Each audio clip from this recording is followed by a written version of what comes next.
क्या इंसान सिर्फ सोचकर कंप्यूटर, मोबाइल और गाड़ियां कंट्रोल कर सकता है? इस वीडियो में हम जानेंगे ब्रेन कंप्यूटर इंटरफेस, बीसीआई के हैरत अंगेज हकायक, न्यूरालिंक चिप और उससे जुड़े खतरात। साइंस लैब उर्दू पर खुश आमदीद, जहां साइंसी रिसर्च आसान जबान में पेश की जा रही है। क्या कभी आपने सोचा है कि सिर्फ अपने दिमाग से कंप्यूटर, मोबाइल या गाड़ी कंट्रोल करना कैसा होगा? यह सुनने में साइंस फिक्शन लगता है, मगर हकीकत उससे ज्यादा करीब है जितना आप सोच सकते हैं। आज हम बात करेंगे ब्रेन कंप्यूटर इंटरफेस पर, वो टेक्नोलॉजी जो सोचों को डिजिटल सिग्नल्स में बदल सकती है। साइंसदान अब ऐसी डिवाइसेस बना रहे हैं जो बराह रास्त दिमाग से सिग्नल्स लेकर कंप्यूटर तक पहुंचा सकती हैं।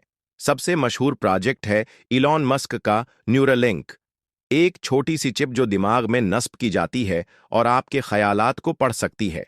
अब तक तजर्बात जानवरों और कुछ इंसानों पर किए जा चुके हैं और नताइज हैरान कुन हैं। लोग सिर्फ सोचकर कंप्यूटर पर टाइप कर रहे हैं, माजूर अफराद रोबोटिक हाथ चला रहे हैं और मुस्तकबल में हो सकता है हम टेलीपैथी जैसे फीचर्स देखें। सोचें, अगर आप सिर्फ ज़हन से वीडियो एडिट कर सकें, यूट्यूब चला सकें या किसी दोस्त को मैसेज भेज सकें, ये सब मुस्तकबल करीब में मुमकिन हो सकता है। लेकिन साथ ही बहुत से अखलाकी सवालात भी उठ रहे हैं। क्या हमारी प्राइवेसी महफूज रहेगी?